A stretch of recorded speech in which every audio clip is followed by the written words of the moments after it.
kweli ndani kumebadilika sana. Na ni kwamba nisiwe ni mwanamke amekubadilisha. Sio kweli. Manake hata mwanamke mwenyewe hauna, inaonekana kama hauna.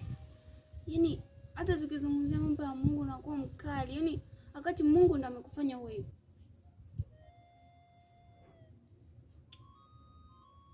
Kakaangu mimi hivi kwa nini kaka? Kwa nini unataka kusikia kabisa habari za Mungu?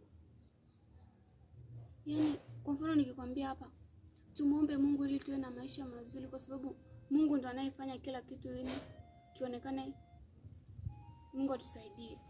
Lakini wewe hutaki kabisa kusikia habari za Mungu, wakati Mungu ndo amekupa pumzi, kila kitu.